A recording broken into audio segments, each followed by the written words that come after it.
Here's a question that's going to bother you for the rest of this video.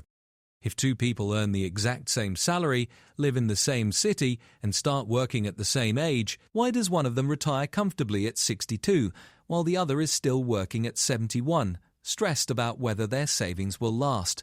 The answer isn't luck. It's not inheritance.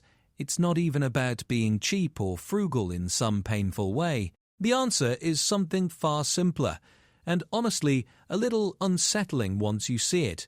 There's a fundamental equation that governs almost every financial outcome in your life, and the strange part is, almost no one actually thinks about it. Not because it's complicated, it's not, but because the way our financial system is designed, the way products are marketed to us, the way we're taught to measure success, all of it quietly encourages us to ignore this equation entirely. Today, I want to walk you through what this equation actually is, why so many intelligent people miss it completely, and how understanding it changes everything about the way you look at money. No tricks, no complicated investment strategies, just the math that's already running in the background of your life, whether you pay attention to it or not. Let me introduce you to someone. We'll call him David. David is 28 years old. He lives in Charlotte, North Carolina. He graduated from a decent state university about 5 years ago with a degree in marketing. He's been steadily employed since then, and last year he got promoted to a mid-level position at a regional company. His salary is $72,000 a year. Now, by most measures, David is doing fine. He's earning above the national median. He has health insurance through his employer. He contributes enough to his 401k to get the company match. He's not in crisis, but here's what David's financial life actually looks like when you break it down. After federal and state taxes, after his 401 contribution, after Medicare and Social Security withholdings, David takes home about $4,200 per month. His rent for a one-bedroom apartment in a reasonably nice part of Charlotte is $1,400. That's 33% of his take-home pay, gone immediately. He has a car payment on a 3-year-old Honda Accord he bought used. That's $340 a month. Insurance adds another $120. Student loans. David still owes about $24,000. His monthly payment is $280.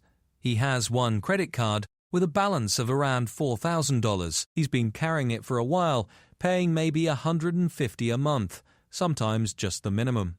So let's add this up. Rent, $1,400. Car payment and insurance, $460. Student loans, $280. Credit card payment, $150. That's $2,290 in fixed obligations, every single month. Before David has eaten a single meal, bought groceries, paid his phone bill, or put gas in his car, he has roughly $1,900 left for everything else. Now, David isn't struggling. He can go out to dinner. He can buy things he wants. He can take a short trip now and then if he's careful. But here's the thing about David's situation that he doesn't fully see yet. He's not building anything.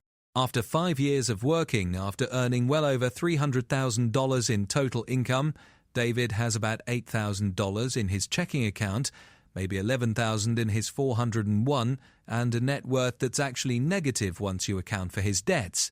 And David is not unusual. David is normal. David is average. In fact, David is doing slightly better than most Americans his age, which raises an uncomfortable question. If someone doing better than average still isn't getting ahead, what's actually going wrong? The answer comes down to something that sounds almost too simple to matter. The fundamental equation of personal finance is this: wealth equals income minus expenses multiplied by time. That's it. That's the whole thing. Your wealth is not determined by how much you earn. It's determined by the gap between what you earn and what you spend, and how long you maintain that gap. And the reason this equation matters so much is that most financial decisions people make completely ignore it. Think about how we talk about financial success. We talk about salaries. We talk about job titles. We talk about promotions and raises. We talk about the car someone drives or the apartment they live in. What we almost never talk about is the gap. David earns $72,000. That sounds like a solid income. And it is. But David's gap, the money left over after all his expenses, is almost nothing. Maybe $200 or $300 a month that he could theoretically save, but usually doesn't because something always comes up. Here's where the math gets uncomfortable. Let's say David saves $200 a month consistently. That's $2,400 a year. Even if he invested it and earned a 7% annual return, after 10 years, he'd have about $33,000. $33,000 after a decade of working. Now compare that to someone earning the same salary, but with a gap of $800 a month instead of $200. Same income, same city, same age, but that $800 monthly gap invested the same way becomes about $130 to $1,000 after 10 years. The difference between those two outcomes, $33,000 versus $132,000, has nothing to do with earning more money. It has everything to do with the size of the gap. And here's the part that most financial advice gets wrong. When people talk about budgeting or cutting expenses, it sounds like deprivation. It sounds like sacrifice. It sounds like eating rice and beans and never having any fun. But that's not what this is about. This is about understanding that every single financial commitment you make, every subscription, every car payment, every rent increase you accept, permanently reduces your gap until you actively change it. And small reductions in your gap, compounded over years, produce enormous differences in outcomes. David didn't make one big mistake. He made dozens of small, completely normal decisions that each felt reasonable at the time. He took out student loans because everyone told him college was important. He bought a car because he needed reliable transportation for work. He got an apartment that seemed affordable relative to his income. He used a credit card when things got tight and didn't pay it off immediately. None of these decisions were irresponsible by conventional standards. David did what he was supposed to do, but each decision was made by looking at whether he could afford the monthly payment, not by asking how it would affect his gap over time. And that's the hidden mistake. Not any single choice, but the framework people use to make financial decisions in the first place. So why do intelligent people keep making this mistake? The answer lies in how our brains process financial information, and how the entire consumer economy is designed around exploiting those tendencies. First, there's something called payment decoupling. When you pay for something in small increments over time, your brain processes it very differently than when you pay all at once. A $500 purchase feels significant. 5 payments of $100 feels almost trivial. This is why everything is sold to you as a monthly payment now. Cars, phones, furniture, software, streaming services, gym memberships. The entire economy has restructured itself around monthly subscriptions and financing options. And the reason is simple. It works. When you see a payment of $39 a month, you think, that's nothing. I can afford that.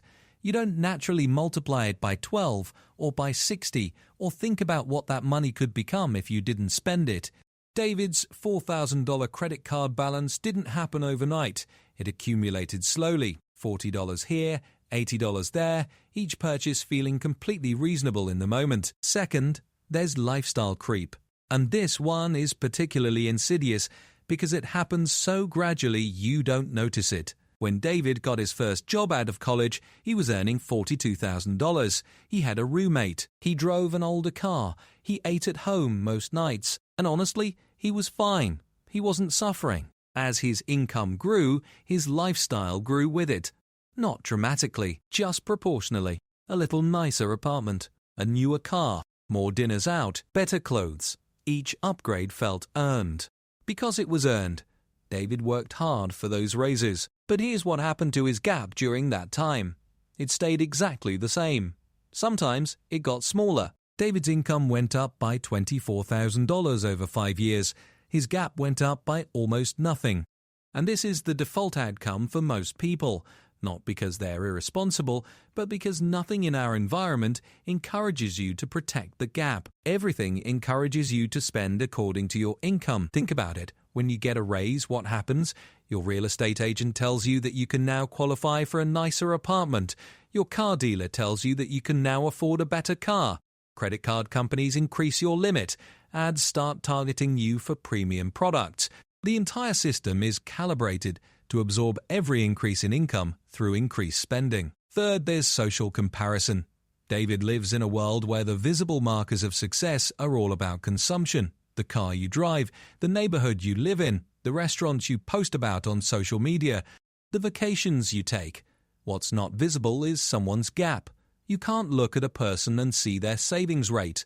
You can't tell whether they're building wealth or slowly sinking into debt. So people optimize for what's visible. They optimize for appearances, not because they're shallow, but because humans are social creatures, and we naturally calibrate ourselves against the people around us. David's apartment costs $1,400, partly because that's what people with his income level and his social circle pay for apartments. He doesn't even really think of it as a choice. It's just what things cost. But it is a choice. It's the most consequential choice he's making. And because it doesn't feel like a choice, he never examines it. Let me show you what happens if David continues on his current path versus what happens if he changes just one thing. David is 28. Let's project forward to age 45.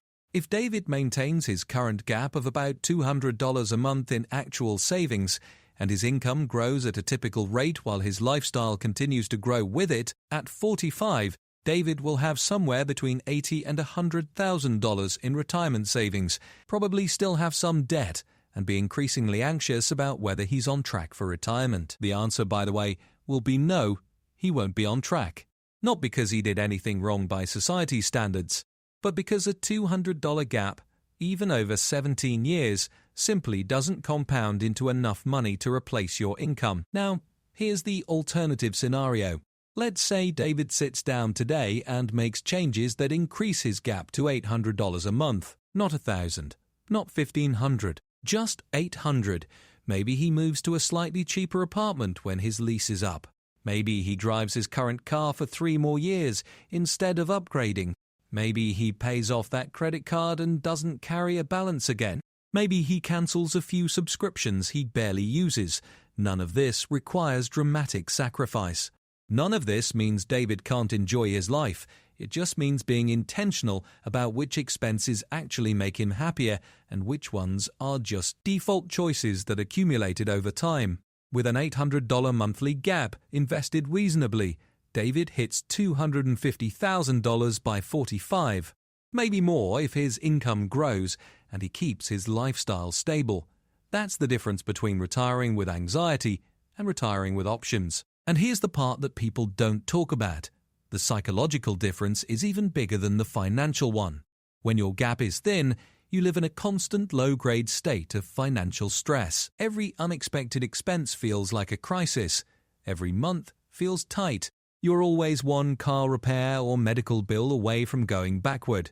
When your gap is healthy, that stress largely disappears. You stop thinking about money constantly because money stops being a problem you're always solving. The irony is that people often spend money trying to feel better about their lives, while the spending itself creates the stress that makes their lives feel worse. Here's what I've noticed about people who actually build wealth over time, especially people who do it on normal salaries without inheritance or unusual luck. They think about money completely differently. First, they think in terms of the gap, not in terms of income. When they get a raise, their first thought isn't, what can I now afford? It's, how much of this can go to increasing my gap? They see a raise not as permission to spend more, but as an opportunity to accelerate their progress. This doesn't mean they never increase their lifestyle. They do, but they do it slowly and deliberately, always maintaining a gap that they've consciously chosen. Second, they make lifestyle decisions before they become lifestyle. They know that once you upgrade something, your apartment, your car, your habits, it stops feeling like an upgrade and just becomes your new baseline. So they're very selective about which upgrades they actually make. They'll spend money on things that genuinely improve their daily life or bring them real joy. But they ruthlessly avoid spending on things that only matter for appearances, or things that only feel important for the first few weeks before fading into the background. But they understand that the gap is the source of all financial security. This is subtle but important. Security doesn't come from earning a lot, it comes from needing less than you earn. Someone earning $50,000 with a gap of $1,000 a month is more financially secure than someone earning $150,000 with a gap of $100 a month. Because if the high earner loses their job, or has a health crisis, or faces any unexpected challenge, they're immediately in trouble. Their lifestyle requires every dollar they earn. The person with the gap has options. They have a cushion. They have time to figure things out. Fourth, they think long-term by default. When they see a monthly payment, they automatically multiply it by the number of months they'll be paying. When they consider a subscription, they think about the annual cost, not the monthly cost. When they make any financial commitment, they think about what that money could become if they didn't spend it. This isn't obsessive. It's just a different mental habit. And like any habit, it becomes automatic once you practice it. The result is that they make fewer decisions that feel good in the moment but create problems later. And they make more decisions that feel neutral in the moment but create freedom later. So here's where we end up. The fundamental equation of building wealth is simple. Your gap is your future. The difference between what you earn and what you spend, maintained over time, determines virtually everything about your financial life. David's problem isn't his salary. His problem is that his life is structured to absorb every dollar he earns, leaving almost nothing to compound. And the saddest part is that David doesn't even enjoy his spending that much more than he enjoyed his life 5 years ago, when he earned less and spent less. Lifestyle inflation hasn't made him happier. It's just raised the floor of what feels normal. The good news is that this is fixable, not through dramatic sacrifice or extreme frugality, just through conscious attention to the gap. Look at your fixed expenses. Ask yourself which ones actually make your life better and which ones just accumulated over time. Be willing to reverse some decisions that aren't serving you. Protect your gap when your income grows. That's when lifestyle inflation does the most damage, and it's also when preventing it creates the most benefit.